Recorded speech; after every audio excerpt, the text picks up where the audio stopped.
Hello, everybody. This is Dr. Lori Langdon, board-certified pediatrician, mom of 6, grandmother to 2, and a fellow of the American Academy of Pediatrics and member of the North Carolina Pediatric Society, general pediatrician and medical educator. Here today with a long-awaited follow-up from a video many years ago that garnered many views and interest. It was when we were in the heat of the battle with COVID and we were in a bad place. And I was asked by the local superintendent of our county school to present an educational presentation about the use of masks in elementary schools, middle and high schools, and how that could hopefully decrease transmission of COVID-19. And in fact, I came armed with multiple recent papers, evidence, and data, particularly the ABC Science Collaborative that had some excellent proof that masks were indeed effective when universal masking was practiced. Well, let me just let you know how that whole thing went down. So this would have been in October of 2021. I went with the full support of my local health system. In fact, I went to represent them because they also stood for science and data and evidence. I went with my husband, thank goodness, and was escorted by a sheriff's deputy because it was not a good scene. So this was held at a local school. Certain number of people were allowed in the meeting room, and then there was also the opportunity for public comment. So as I recall, back from October of 2021, when we had 14 ventilators in the county, 7 each at 2 different hospitals within the system, all 7 at that time had a patient, all of which, as fate would have it, were unvaccinated. And so we were in a really dark place as far as the burden of the virus on this county. And we had a very just dramatically low vaccine uptake in this county, which is a poor, under-resourced county, a lower socioeconomic status than many. Well, I didn't have the time restriction that the people who offered public comment had because I was an invited guest of the superintendent.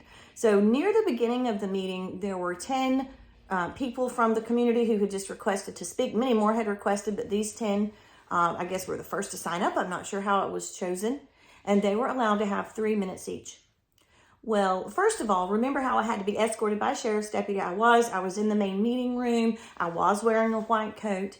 And multiple random strangers, I did not know any of them, started shouting at me and trying to engage me in conversation, not pleasant conversation. Their taunts were something to the effect of, "Look at her." And they didn't address me as Dr. Langdon. They addressed me as Miss Langdon, which is to me kind of funny because I at least deserve a Mrs. having been married, these 34 years with 6 children and whatnot. But no, I was Miss Langdon. And their shouts included things like, "She's just a puppet in a white coat." I would also think that they could have been puppets of their own dogma and ideology, but okay, I did not answer them. They also said something that was so funny to me. They said, "Follow the money." Okay, let's just stop right there.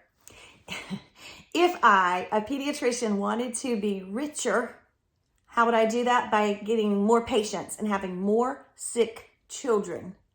If I want them to wear masks so that they can stay in school and not infect one another or accidentally give COVID to a grandparent who could even pass away from it, that wouldn't help me financially to have healthier children. Are you following? So the logic in saying that I'm following the money and encouraging masking is bizarre to me and completely illogical. I don't have any stock in companies that make masks. I just can't understand this other side and where their logic comes from. It's very flawed. And so they were allowed to have 3 minutes each, 10 different people, most of whom were very anti-science, anti-data, anti-evidence, anti-vaccine, anti-mask.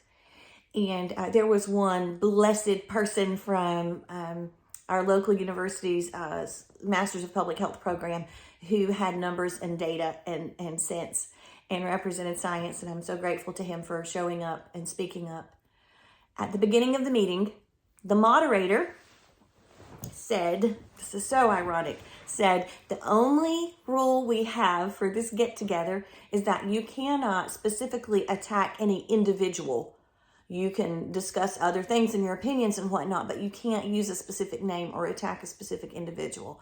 And I remember thinking, well, that's good at least, since they've already been screaming at me and the sheriff's deputies aren't stopping them from screaming at me. And I remember both my husband and the representative, wonderful person from our health system that was with me, both said, don't engage, don't answer, don't make eye contact. Just keep your cool. And I did. But I remember being very relieved when the moderator did say that you can't, attack individual people. And I thought, phew, that's funny, because you can in the prelim here, but that's good for the real show. You can't. And then we got started, and various individuals came up to have their 3 minutes at the podium. And lo and behold, if they didn't all begin to personally, individually attack me by name, again as Miss Langdon, and how I wasn't qualified to interpret scientific studies, really. And I'm sure that you are. These people were not people who had been educated. These people were not people who could understand randomized, double-blinded, controlled trials. These weren't people who understood N or p-values or statistical significance. They just weren't. Trust me on this. And yet they were allowed, despite the moderator's first rule and only rule for the evening, to continually attack me personally. Even went on after that to attack me personally on social media, and even stated that credentials don't matter. So, dear friends, credentials do matter. It does matter if you know how to read a scientific study. It does matter if you've had statistics. It does matter if you understand science. Before you take advice from someone on a channel on social media, you should check their credentials. Honest, you should. I'm telling you.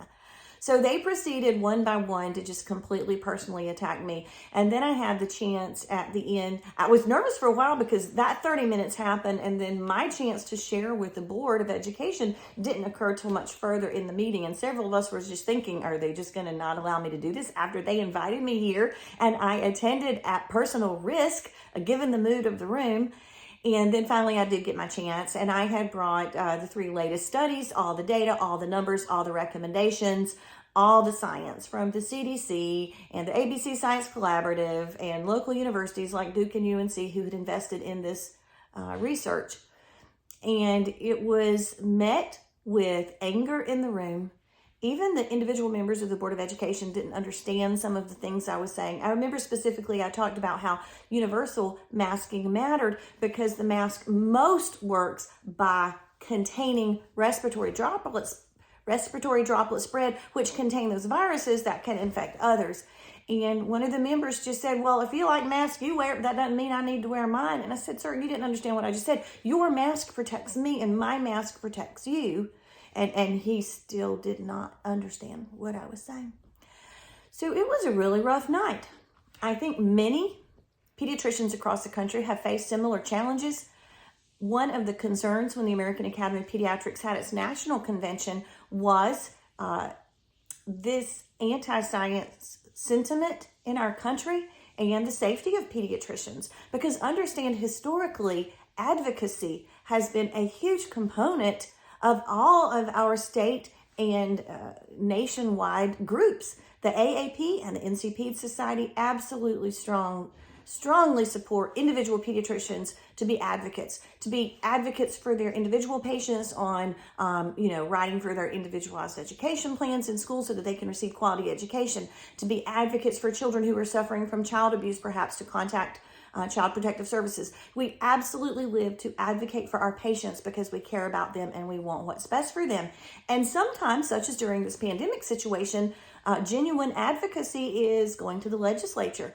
Genuine advocacy is going before your individual Board of Education to stand up for science and what's best and what's safest for our children, which included keeping them in school. And that was the point of masking, was to prevent spread within the school system so that they could all stay in school and receive an education. This is very important to children, and the mental health effects of not being in school were profound, and we continue to see those long-lasting effects. So I think all of the pediatric community wants to advocate, but after episodes like this, it was a little damaging. It definitely was one of those things that changed my brain chemistry as far as a trauma. I'm not used to other adults screaming at me in public and accusing me of horrible things in front of other people and on social media. It was not a good time. And so I'm grateful to my local health system who supported me and made me know that I was still safe against these threats that were made. But it was still concerning, you know. And so I'm also grateful that the AAP recognizes that, and that that's one of the things that they're looking at, supporting local pediatricians who do want to provide advocacy for our patients. So this was sort of a extreme sports version of advocacy, I think, and I don't really plan to do that anytime soon. I will try to continue all my personal efforts for my individual patients to advocate for, but on a community level, it's a little bit trickier. So I wanted that chance to go back and explain what happened that night after you guys knew it was going to happen. And it's been a while now, so hopefully everybody's passions have calmed down, including mine perhaps. But I was very disappointed in the moderator that there was no protection for me representing science, even though I had been invited to that particular meeting by their own superintendent. So it was a really strange and unusual night, the way that played out. So feel free to ask me questions, and I'm happy to do additional topics as you guys request. Thanks.